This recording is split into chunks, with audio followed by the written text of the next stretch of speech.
So, Yeah. all right, cool. So, hey everyone. So this is our latest episode of Ada and Joel, singular.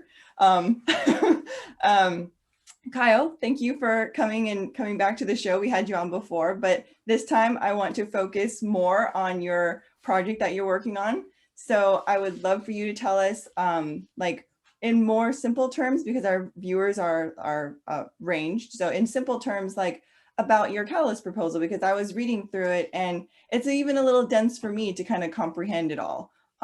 Like I know a little bit about your Sure. Adoja project from reading and watching your videos, but the Catalyst thing is a little bit different. So can you tell me more about it?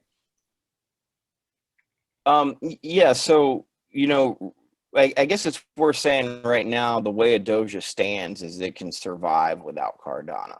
Mm. And, I kind of did that on purpose, because, we've had delays in development and whatnot. And so I've kind of built something to mitigate that risk there on that side. Fully functional, free Wi-Fi platform. You guys can take open hardware, connect it to the platform using your phone, Mm. and essentially custom program, the digital IO on the board to either operate as input triggers or output triggers based on certain internal external events.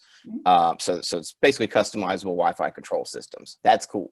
Mm. So part of the evolution with Goguen coming online is, we begin working to transition to meet Goguen. And so there's certain things we can do now, and there's certain things we can do tomorrow post when smart contracts are available. Mm. So, and I'm going to answer your Catalyst question. I'm not blowing it off. So, the Catalyst proposal essentially says, okay, for a very small amount of ADA, what we can do is we can create an embedded library to actually sign Cardano transactions. Mm-hmm. Now, these Cardano wallets are ED25519 keys. So it's just standard cryptography. And currently, right now in the lab, we are actually, in our production IoT devices, every interval, certain interval, and it varies based on account usage or packages, these devices are sending data payloads to the server.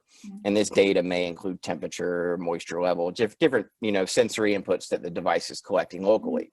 Mm-hmm. And so now what we're doing is we actually have Cardano wallets functioning on these devices, private keys, payment keys, and or private payment keys, private state keys. Mm-hmm. And so what we're doing is we're signing this data payload and also passing that signature.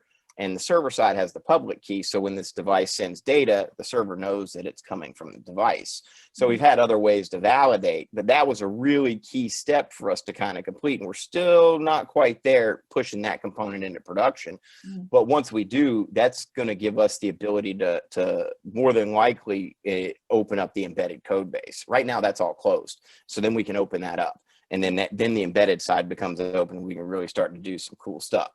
What I want to do with the Catalyst proposal is simply figure out the right string to sign a transaction for Cardano. So we've already decoupled the CBOR hex and looked at it and understand everything that we need to sign. We're just trying to figure out the exact format of what it looks like. Essentially, a minimal transaction. It's got the public key in there. So you've got to structure it right and then just sign it right. So we're just kind of figuring that out. But that's what that Catalyst proposal would do, is it would basically essentially move from an ad hoc, okay, here's an Adoja specific implementation. We would extract that and create a library that anybody using the Arduino IDE, which is a very popular embedded development IDE and rapid prototyping tool, could go and then use that to sign a Cardano transaction, and it would output that into a format that could then be used for the signed CBOR that everybody submits server side. So architecturally, the way this would work is if a device needs to conduct its own transaction, is say, okay, the server side could initiate it, right? Okay, this device is buying this profile or purchasing this data or selling this, whatever it may be. The transaction is built server side. The device pulls the transaction in, signs it locally, and then gives it back server side for submission. And we could even open it up to pool operators where they're performing those build and submit functionality in an incentivized model. Okay. So the Catalyst proposal kind of says, okay, we'll take some extra time and put this into an embedded format that's open that anybody can use and anybody can build on top of. Okay. We're going to create a whole incentive model around this. Users will be incentivized to give us their data, right? Signed data, useful data, right? I can't take things that can't be used. It'd have to be, geographic specific temperature, moisture levels, things like that, right? Things that somebody might buy one day.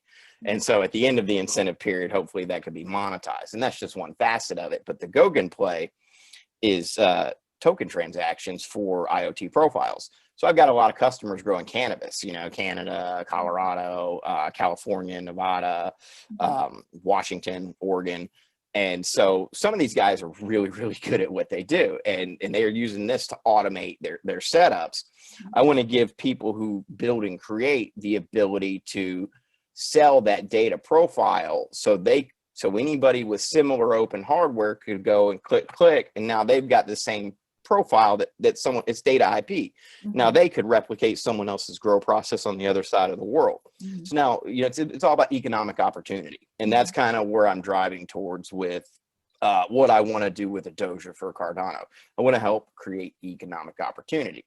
So right now, most of my customers are hobbyists and relatively, I don't want to use the word privilege, but people who are better off than most, who can spend a little money. But I want to open this up so individuals can have economic opportunity who aren't the most privileged. Okay. Yeah, that's a lot. That's really awesome. So when you're talking about like incentives within your thing, like what does that mean? Can you tell me, like, so I can visualize that? Yeah. So sure. So very simple incentive. When you connect a device for the first time, you're going to get 500 tokens to use on platform. That's a small incentive, but you've connected your device. Okay, you're a user, so you can use these tokens to get faster device check-ins. Maybe you want to calibrate moisture sensors and you don't like your device checking in every couple hours and you want it faster, or you need more real-time alerts, things like that. You can enable features with tokens. Let's say I've got, a handful of devices. I'm in, let's say I'm in Michigan, I've got a certain latitude and longitude, and I want to submit this data, and I'm going to give you permission to sell this data. I want to be able to sell this data. I'll incentivize that with tokens. So as opposed to, me charging the device for checking in rapidly, tokens will actually award the device tokens, right? Well, it's an incentivized model, much like we're earning tokens right now, participating in the Cardano chain, right? We're earning coins, right? So we're participating and facilitating the network. I think we want to extend that at some point, because my whole goal is to eventually decentralize this, right? That's the goal. We want to get to a decentralized model where instead of these devices checking into a Doja service for what they need, maybe they're looking onto the chain, or they're looking to a group of different maybe stake pools, Oracle type solutions, right? So yeah, I want to give users tokens for playing, if you will, right? For using the hardware, for creating opportunities like that. We'll give them the ability to sell their profiles pre-Goguen, most likely. But the whole idea is users can accumulate tokens via incentive or referrals of different metrics on their platform, and post-Goguen pull those down and withdraw those. That was the original idea, but with all this talk about native tokens, we may look at having them be able to pull down once native tokens are available, and then post-loading the smart contract with the native tokens, right? If that comes after the fact. So we've got to align that, but that's the idea. What you earn now, you'll be able to get later when the technology is in place, once we put it in place. Okay. Once we leverage Goguen, once it's there, if that makes sense. Yeah. So it's not going to come right when Goguen comes. We're going to need some time to build after that, but shortly after that, that's the goal. Okay. Yeah. So like I said, I've looked into like your videos, and like I really enjoy the one with your daughter and building the watering thing for your avocado plant. It's probably my favorite one. But yeah. Oh, favorite, yeah. How's the avocado plant, by the way? Is it doing well? No, it's dead. No, we've gone through so many. Yeah, we don't keep stuff. We'll put it somewhere. Those trees take forever to grow. You don't even know if it's going to produce. So yeah. So I've grown one, and it's grown lots of leaves. I have no idea if it's going to produce, but it's taken over a year to get to like yay big. And then I have another one starting from a seed, but yeah, I thought it was cool. Um, so what, do you have like a team, or is it just you doing this project? Um, I've had a team over the years, different people, but right now it's me and my mother and my children. We work together. She helps with graphics, but yeah, I'm doing all the technical work, but I am looking at building out a team as far as developers. So that'll be included in the incentive model as well. But I've tried very, very hard to avoid taking institutional money, and have avoided it just because I don't, a lot of institutional, you tell someone, hey, can I take your money to decentralize this? They're not, what? It's not very, they want to have that centralized aspect to it. And I want to avoid tainting the vision, if that makes sense. Yep. Yep. You get money and people start pushing in directions. That's true, because they have their own vision, or they feel they have a right to give direction. So, well, and if you take their money, they do have a right. They do have, they do have something that, and that's just, I don't want to be influenced that way. I'm slightly reckless in a lot of ways, and it served me well most times. But I like being able to pivot very quickly. And I think that would, you've seen some of the things I've spoken out about. I don't, if it's bullshit, I don't take it, and I'm not going to put up with it. And so I think, when you get into that realm, you deal with a lot of bureaucracy and politics, and that's just, once we get there, I just kind of turn off. Totally. It's not really my thing. So I'm kind of interested in how like what you have now is going to like integrate or connect with the blockchain. Because again, with me being kind of not as nearly as technical or computer science like you, like how does it connect together? Okay. So it's essentially building the transaction server side and submitting them. So right now, what we're doing for the incentive model, there's not really much of a connection.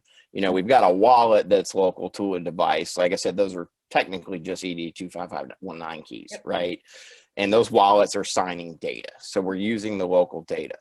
Now, once we, and we'll release a model where we're storing these keys in an open source model, on local flash encrypted, and pull the community in to see if somebody can break that, or I want that open source for a little while before we even try and store money on that, if that makes sense. But I guess what I'm saying is, once we have trusted hardware modules, and there's other people beyond IOG that are working on that, we'll probably spin an IO board. So we can do these pretty cheaply. We build our own boards, something like that, with the chip on it, and we'll leverage that in the code to deal with the signing portion of the transactions. But essentially, devices would be able to buy their own features, if you will, things like that. So that's kind of one aspect to it. And smart contracts, right now, devices are pulling profiles from a central server.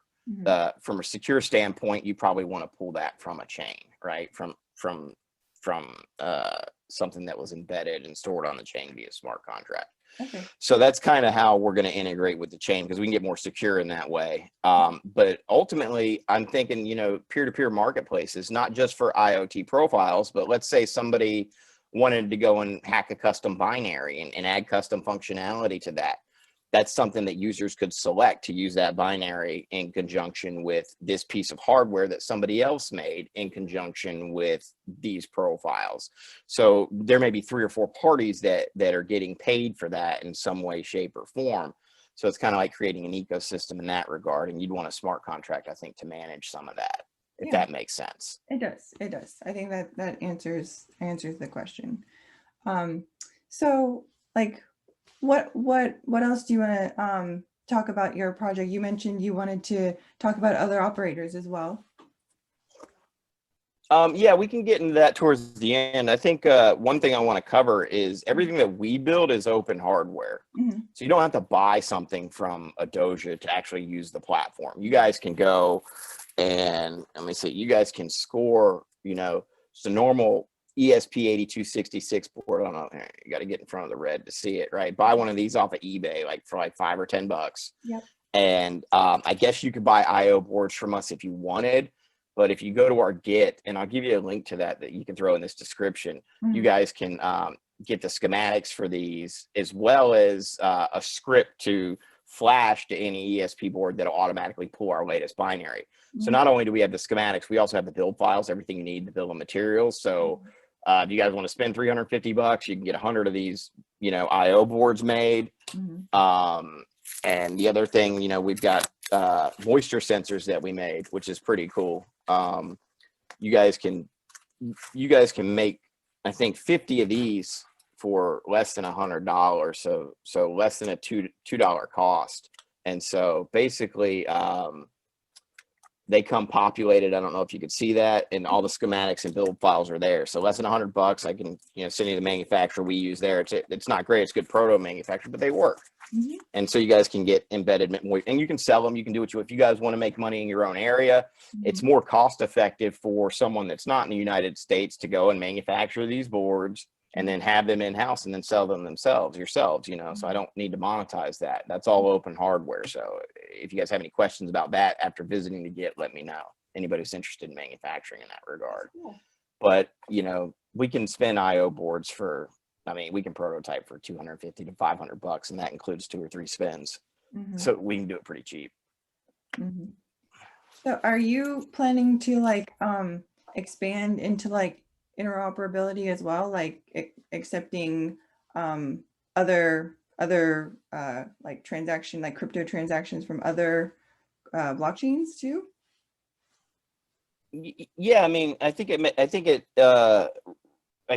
makes sense to look at that at certain points, but it's a bandwidth issue for myself. Mhm. You know, like as we expand into a team and fund, you know, that makes sense to really kind of look at the direction. I want to build hardware. I want to build cool things, you know, but the evolution of where we are now, like now we have boards that are populated. When we first started out, we were just getting PCBs with no components on it, right? And we're smearing solder paste and putting components on with tweezers and Mhm. heating them up and, you know, just actually building them up raw. And that was a lot of work. And then you get to a sales point where you can kind of graduate. Mhm. So yeah, there's a lot we want to do, but I think at some point we've got to get a model out. And I do need to write a new white paper. I don't know. I attempted an ICO in 2018, and you know, it was cool. I had a feature all lined up on Crypto Crow. We were ready to rock and roll, and then I got a call from regulators like 2 days before we launched, and I was like, you know, I was going for true utility. You know, I'm like, hey, I got some functional stuff here, but it Mhm. didn't have the software component down. The hardware was solid, but you know, these things weren't hooked up on Wi-Fi. These things weren't talking to you know, it wasn't an actual full end-to-end kind of deal. Mhm. You know, otherwise I may have fought it right then and there and had that battle there. But I said, okay, I'll take a step back. Let's look at the landscape. Cardano makes a lot of sense. Then so let's build to meet that. But yeah, I needed to redo a white paper. I need to start kind of aligning the token distribution out and presenting that of how we want to accomplish that. And you know, we do have a good reserve that we're putting aside for incentive models. So that's kind of our plan, and you know, maybe we can get into, you know, some other things we want to do there with how we might be able to help the community with some of that. Yeah. Wow, that's also awesome. All right. What else? What else can you talk about your project? I got a lot going on. Yeah. So as far as as far as the incentive model, what we want to do is we're going to take a significant subset of what we call as token allocations. Okay. And users are allocated tokens, and then under certain actions, they secure those tokens. So for example, you know, when a user connects a device, any device, this is after the first initial reward token, after that device undergoes a certain number of what we call confirmations, right? Things that we check to make sure that that device is not a bot, if you will. Then that device undergoes what's called a token lottery. Okay. And so that can unlock a random number of what we call token allocations, right? And so the allocations occur right when the device, I believe, is connected, but after they meet the criteria, and then they can be secured. So there's a distinction between allocated tokens and secured tokens. Once tokens are secured, you'll be able to pull them down, right? They're yours. So we're going to use that same concept. And, you know, we're seeing a lot of things that aren't really great for the ecosystem. We've got a race to the bottom, and the response hasn't been, let's rush real fast to change the protocol. The response has been, let's shame individuals that are in the public that we can see into maybe not behaving that way. And that's not really the way to do it, because if you shame individuals who may be good guys, you're just leaving, you know, free reign for the bad guys. Yeah. So what we found about 0% delegators is they're exceptionally self-interested, which is perfectly normal. You know, I have a philosophy that, you know, if you're helping support pools that are educating, supporting, creating, or building, that's going to affect bags far more than, you know, any type of fee variation, because we've already seen that with the slot lottery. A decent slot lottery on a 5% pool is going to wax performance on a mediocre slot lottery on a 0% pool. That's just how it's shown. You know, I've got a pool that's proof of that. So in that regard, we're gonna incentivize on a lot of different fronts. We're going to basically incentivize delegators to delegate to good pools. There will be bonuses if you're coming from a bad pool, and allocations are not secured. So you will secure those tokens through loyalty, if you will. So my initial concept is maybe we'll have a list of 10 pools that we're going to really support, community staples, guys and gals who haven't been getting the attention that they probably deserve based on their contributions to the community. And we're going to incentivize delegators to delegate to those pools, and delegators that are leaving pools that you know, have abnormally low fees and that seem to be draining stake from the network will receive bonuses for doing so. So we're going to throw some incentive in there and just see what we can't kick up. We've had a favorable response within, you know, the frog delegator community. But I also want to use the same kind of approach to kick up a bootstrap initiative. And again, you know, you guys who know me during the ITN, you know, Glitch and, you know, Chris, you know, a couple of us kind of got together and took over, you know, a bootstrap initiative and really help pools mint their first block. And so, but in that process, they had to do stuff to get there. So it wasn't just a gimme. We kind of helped them, you know, give them goals for things that needed to be accomplished. It was basically a point-based system, and delegators would delegate to those pools. But now with the concept of pledge, we have to come up with something more creative to kick that back up. So I figured we'll probably allocate some tokens to that and have a rotating list. But the initial list of guys that we promote, that, you know, once that list is expired, the incentive will then just remain intact as a loyalty incentive. So delegators who came in during that initial incentive will secure tokens by remaining loyal over an extended period of time while we promote a new group to switch, you know, for delegators to switch over. So yeah, if you're running a 0% operation, you should be somewhat paying attention. I mean, yeah, that's all I got to say about it. Yeah, I'm going to come pretty damn hard. Yeah, no, you are definitely a force in the community, and I love it. I mean, you know, I love you. So yeah, you taught me a lot, actually. Like, I have a lot of respect for you. And like, I say thank you all the time, and I like heart you all the time. And so I will never be able to like, yeah. You've done the work. You've got in and did the work. You know, I've helped some people who don't like to do the work, you know, and your questions are, you know, sometimes I'll respond kind of like, did you do the work? You know what I'm saying? And then you come back, okay, yeah, you know, or whatever. But yeah, no, I respect that. If you show up and you're willing to do the work and you're willing to learn, that's fantastic. You know, we've got a lot of individuals who aren't willing to do the work and who want, you know, they just want it. And when you're here a long time, you get a visibility into who's doing the work, and you get a visibility into people's character. And we're all different. That's what decentralization is. You know, we're all just trying to, we all fight for something. You know, we don't have visibility into what motivates us, but there's something there. And I think what's cool about the Cardano community, and I know this is just kind of an observation, it's more of an opinion, but I think the majority of people here are fighting for something more than themselves. And that's what I like about it. Yeah. No, like I agree. Like, and I do like that there are so many different people, like, but then they're all really excited about the direction. And so even though they fight about, you know, the big guys who are visible, who are, you know, seeming like the bad guys, but they're not the bad guys, and everybody has their own opinions, and like the K change is coming, and then the other K change is coming, and there's lots of drama about it all. So yeah, I'm just ready, like waiting for all the things to happen. And it's giving me a little anxiety, but I'm holding on, you know. So it's like, yeah. And you know, I'm really happy with IOG's community delegation strategy. I thought I'd like to throw that out there too. I think that they're doing a good job of saying, okay, we can't help everybody, but you know, here's some decent guidelines. I think they've done a far better job than Cardano Foundation.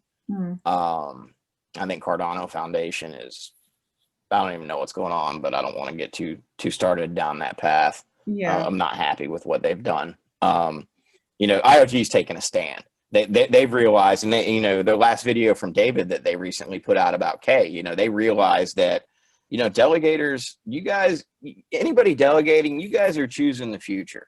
Okay. It's your choice. It's your vote. The pool you put your stake into is going to decide who you're funding in the future. Okay. And that's cool. If you guys want to delegate to low fee pools because it makes you feel better, that's whatever. That's cool. But it's the guy that's building something. It's the guy that's out there busting his butt to get his videos done to teach somebody.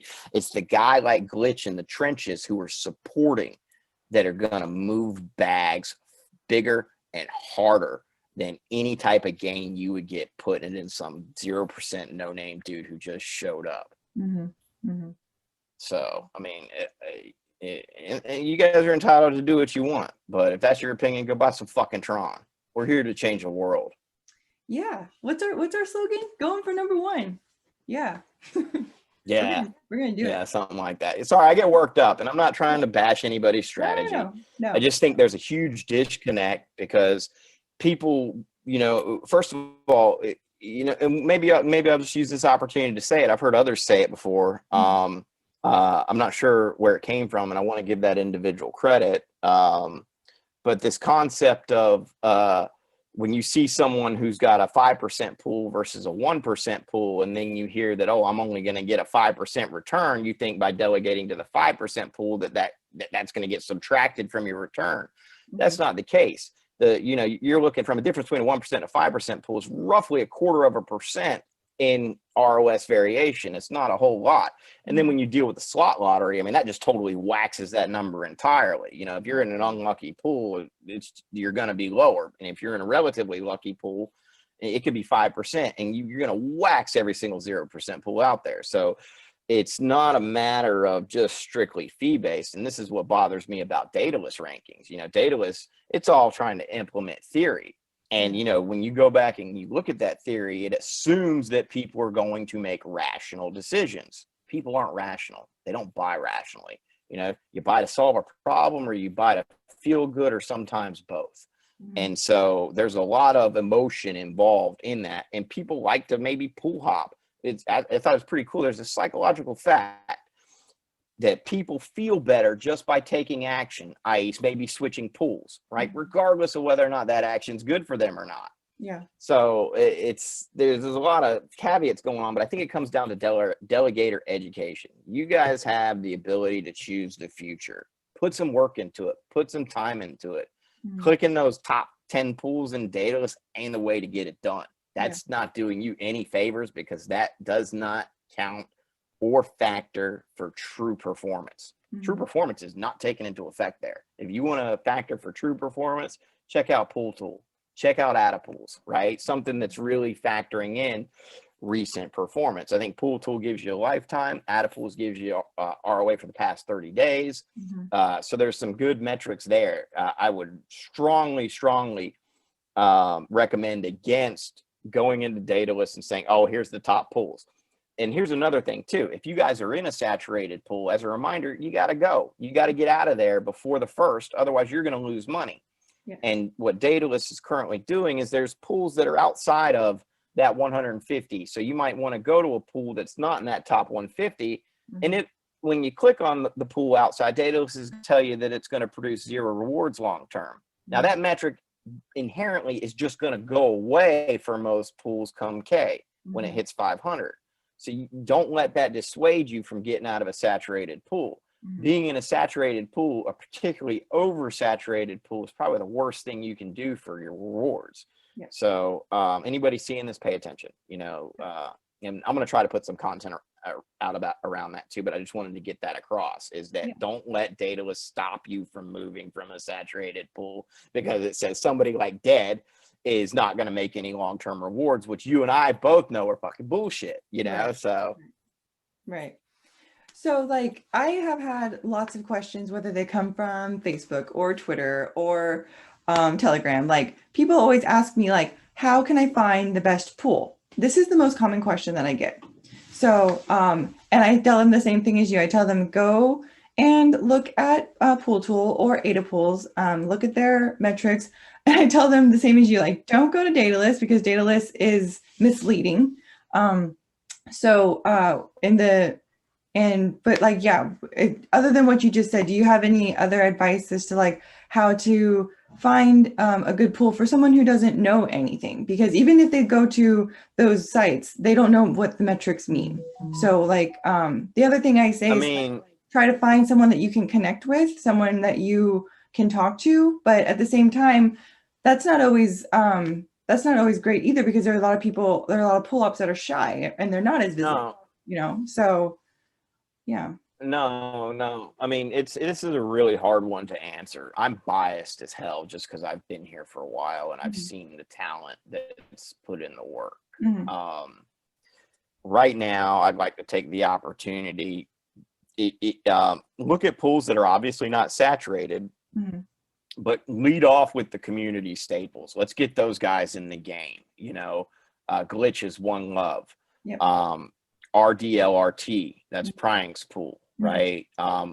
Ola, AHLNET, that's a great pool.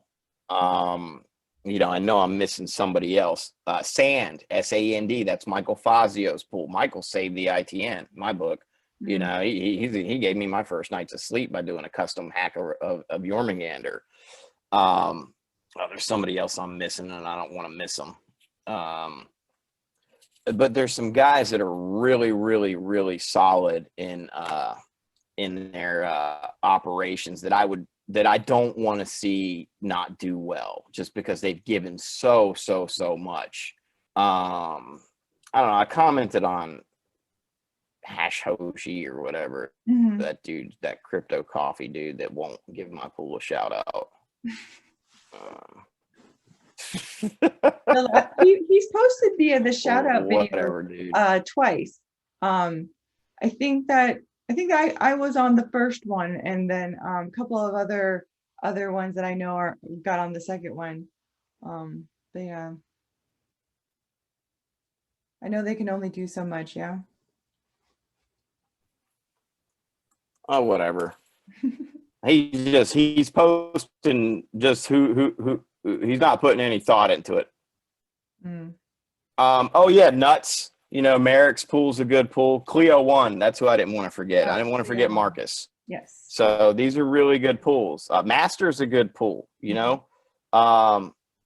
STKH is a good pool. Homer AAA, he's good, but I think he's got a lot of love. So I don't think, that's fine. But you got all these community staples that are really good. That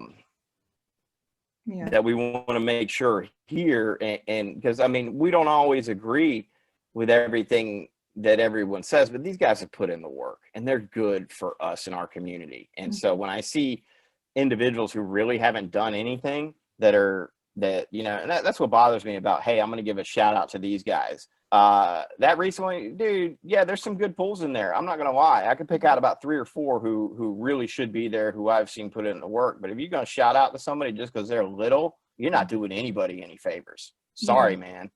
You know, engage a little bit, get in touch, because if you wanted to do some shout outs, there's some guys that are sitting around 10 or 15 million, and that's a danger zone for a lot of pools. It really is. They're just 1 or 2 delegators away from really hitting something that's not good. And I get where you're coming from mathematically. Oh, I want to help the guy with $1 million or 2 million more. But when you look at the value add to the ecosystem, I mean, if you're going to recommend pools, you should honestly know what the fuck you're talking about. Yeah. Sorry. No, I agree. You know, I just always tell it how it is. I do not want to see some of these guys left behind. Yes, no, I agree. Like sometimes I try to get them on the show too. I've invited a few of them, and some of them are just too shy. Like, so I do what I can to like share or promote them. So.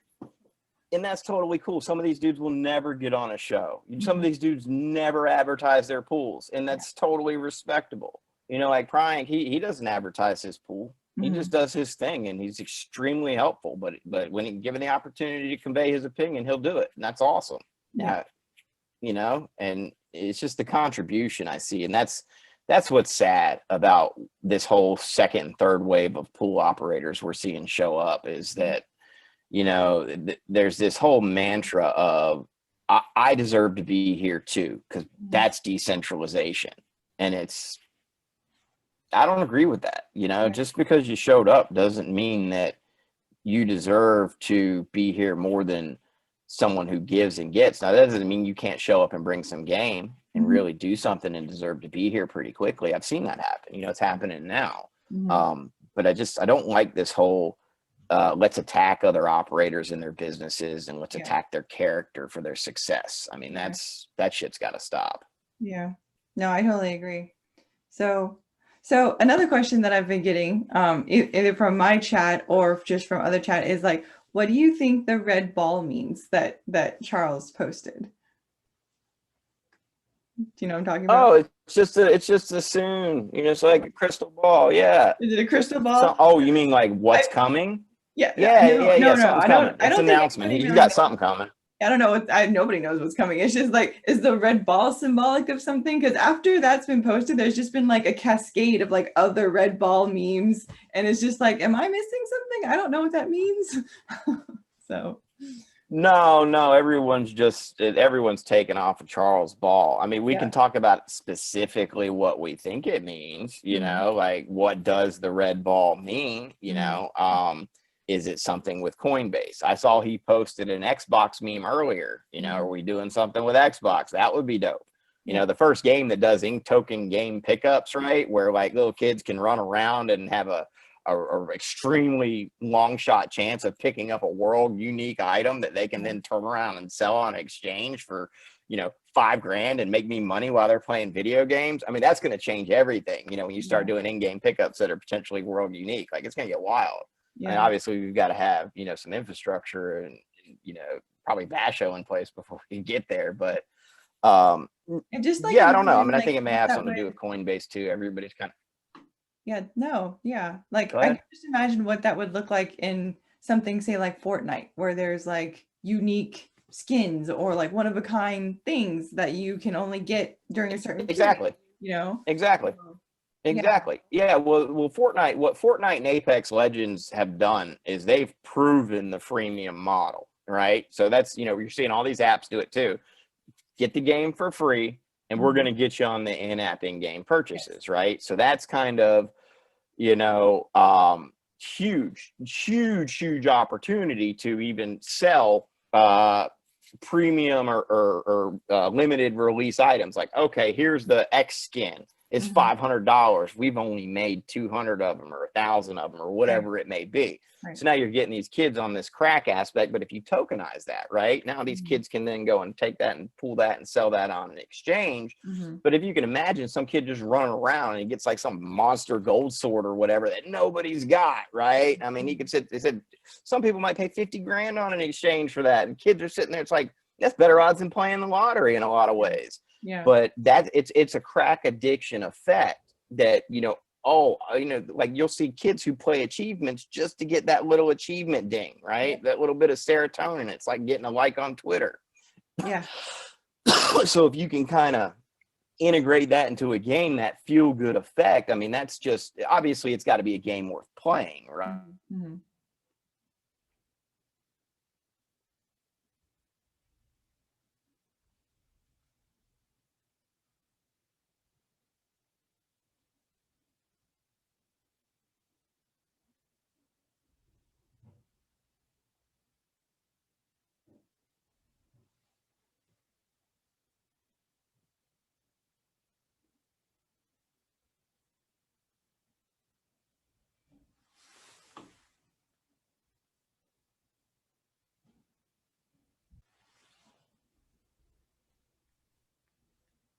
Hey, did I lose you? Yeah, I'm for back. a second. Yeah, hi.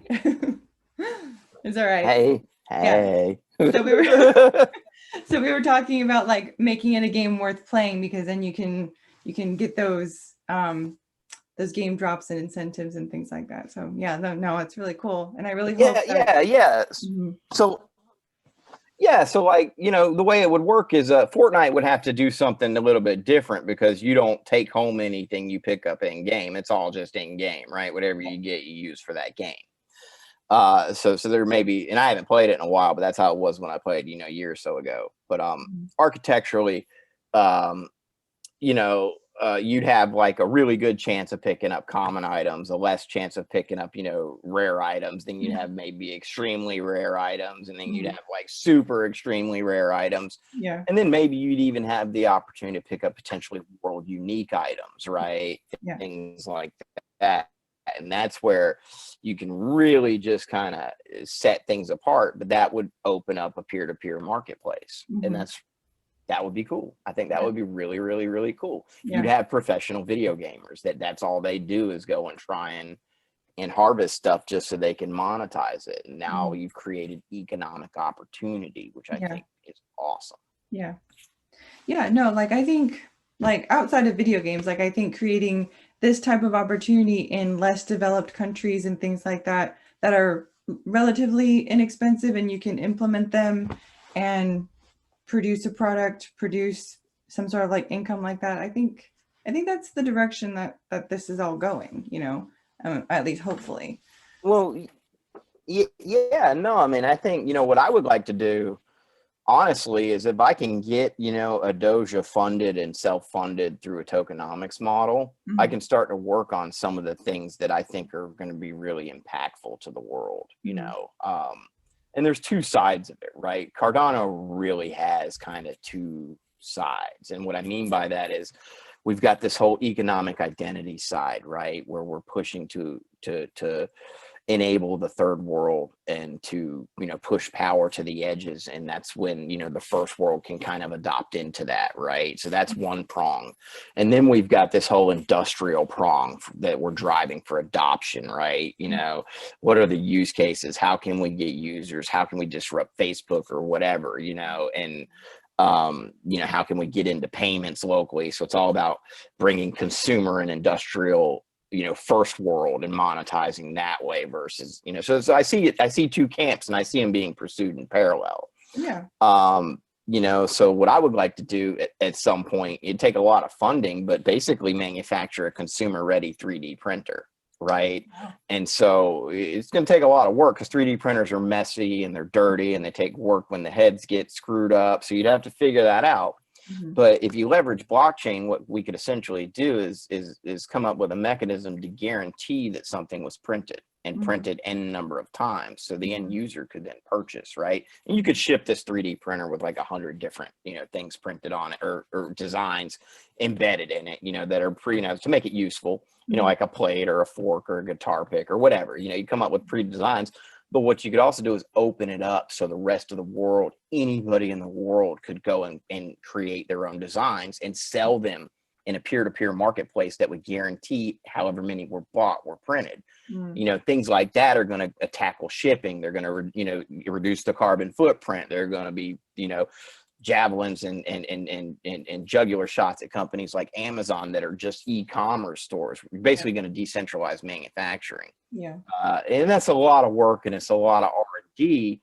But from a blockchain, trusted hardware perspective, that's kind of all coming into place. And so you could do all kinds of cool things with what's coming. I just see all sorts of applications. Yeah. And the things that I do are experimental. I have no idea whether these things are going to work or not, as far as like long-term kind of economic proliferation and things like that. I know the technology that I'm doing now works just fine, but the whole blockchain implementation, Yeah. we're all just conducting experiments. And so I think that's what's beautiful about it is the more experiments we conduct, the more kind of real deal stuff we're going to hit and come up with.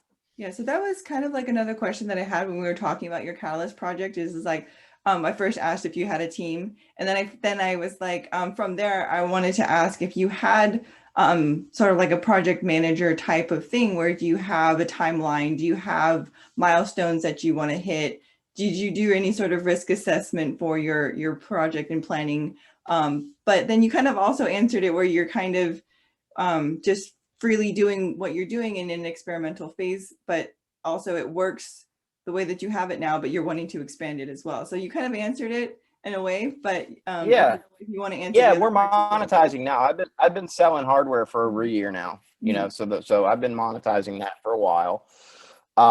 As far as timeline goes, I mean, can we really operate under a timeline relevant to blockchain, under these conditions? So Right.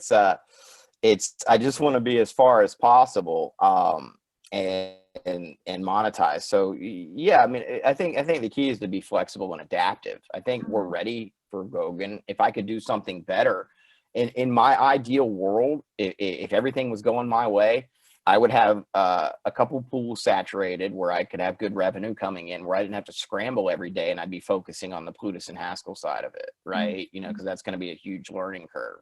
Yeah. And I haven't had the ability to do that, because that's the one thing about being an entrepreneur. I got kids to feed.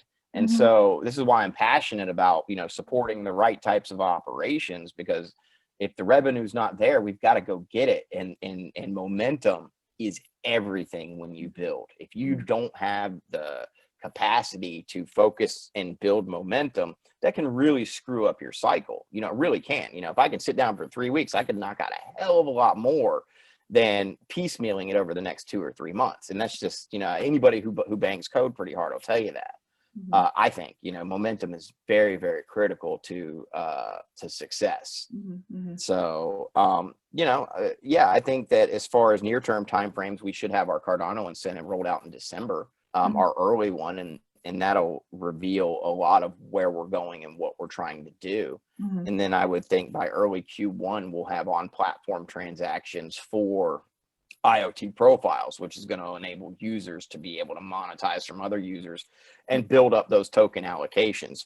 And then from that point, we're really at the mercy of Goguen, how we move forward in that regard. And then I would presume some sort of Goguen launch, and then it's going to take us a little while to get our hands wrapped around what's available, what needs to be available, what those timelines are for any components to that we may need to leverage, and then kind of to back it in. So my whole philosophy is, okay, let's get a business that's sustainable, and we'll build that into Cardano as it becomes available. Well, I like it, and I'm going to keep hand clapping it, and I'm going to keep sharing it, and I'll put all the information in the Thank you. Yeah, you've been clapping on me. I appreciate it. Thank you. You probably get like all the notifications. Amanda. Yeah. Yeah. But yeah, no, there's other people. Yeah, I know.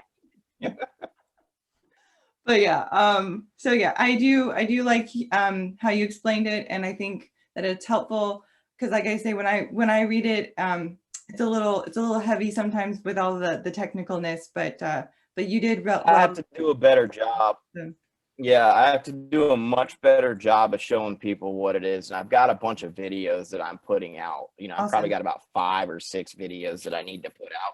We got a new product and it's going to open it up. So like most of our stuff take these itty bitty pumps that you've got to like glue, and Yeah. it's just work to put together what you're doing. So, you know, there's a company called Digital Loggers that makes this IoT relay, which is basically like a power adapter, right? But look at that. It accepts little digital IO, so you can trigger it with this board. Yeah. So now instead of triggering little pumps, we do all kinds of, you know, now I've got bigger pumps. I've got a motion activated Christmas tree, you know, just it opens up the whole breadth of different types of applications that you can do with it. So we'll have a lot of videos coming on around that. And also we're going to be selling more kits based on that too. So, Cool. you know, right now when I get an order, there's a fair amount of manual labor that needs to go into kind of getting it ready versus something like this is more of a pack job, which is where we want to get to. Yes. When you get the links to the videos, just send them my way and I'll add them to the description as well. So yeah, let's sync up after this and just remind me what links we need. Yeah. Oh, the links to the new videos. Yes, Okay. the new videos. I've studied the old ones. So yeah, I was talking about the Git stuff, the GitHub stuff links that I mentioned earlier. That's all. Yep. So I visited the Git links too. So but yeah, all of that, we'll put that in the description. And yeah, I think that's about it. I have all my questions. Anything else that you wanted to talk about? No, I mean, I think maybe a demo day or something would be helpful for the users, because you really don't understand this until you can kind of grasp, you know, how easy it is to really build something, you know. You know, you can even take 2 of these devices and use a digital output from one to trigger as a digital input to another, so they could even communicate and trigger each other and daisy chain and things like that. So there's all kinds of cool things. So it's just a matter of, you know, I've got to get some stuff together. I'm going to do a high level, hey, here's the IO board, here's everything it can do type video. I think that's needed a lot. But no, I think I'm good for the most part. Is there anything you wanted to cover? Maybe peripheral, what's going on? No, I think I covered all my questions that I did, and like we talked about a lot of community things. Like I really enjoyed like Rick's pizza traveling video. That was awesome. Did you He see did a great job. He worked he worked hard. Yeah, I saw that was so he worked fun. hard. Did I was see trying to get him to compete with me, but he was already doing it. Yeah, I saw that you were doing something similar. Like what did you do? Well, no, like I was gonna see if maybe we could go and compete and do kind of like a live stream. I had reached out to Rick privately. I was gonna try and do some crazy, but he was already on it. He was busy. He was going, and I saw he posted his video. I'm like, oh yeah, he got it. He's good. No, that was He really nailed it. cool. So for me to do that, it would be hard. Yeah. So here in Korea, I would have to actually go look, because I haven't even seen a lot of like places like Bitcoin ATMs or anything like that, but their coin, I think Icon, they are growing quickly here. And so I think that they're going to start incorporating a lot of things. And so I'm gonna look and I'm gonna see what they're doing for accepting crypto. Pay attention, because Rick's video did get me thinking. And, you know, like seriously thinking about, okay, how can we get these merchants to not just accept my Cardano, but accept Cardano in general? And then I started thinking about that as an education front. Okay, if we've got merchants who can have some way of educating their customers, now we've got retail penetration that's kind of strategic in that sense. So that could be a business opportunity. And it could be as simple as packaging the right information together, right? So that got me thinking for sure about how do we adopt. You know, it'd be great to get into kind of mainstream payment applications, but if we could provide what we needed to provide that in the meantime, I think that would be a good front. But we've still got these barriers, these on-ramp barriers to users, and I think that's the biggest barrier. You know, I helped my buddy who's not very technical on board recently, and that was he goes you guys are going to take off as soon as it's easier to get this stuff, so it's there's user barriers that I think we should focus on too. Yeah, it's that as soon as we can get there, it's like we're going to take off. It's just like it's that bridge, so yeah. But yeah, I think you have your day ahead of you, so I shall let you go. Thank you for coming on again. Thank you. So it's always a pleasure. Yeah. I appreciate you. No, always. Like, you're always welcome if you want to talk about anything. So, but yes, thank you all for watching, and I hope that you give Kyle and his Catalyst project your claps. I think it's really going to be a great project. So, all right, guys. Thank you. You're welcome. We'll see you later. Bye. Bye. Okay. Bye-bye.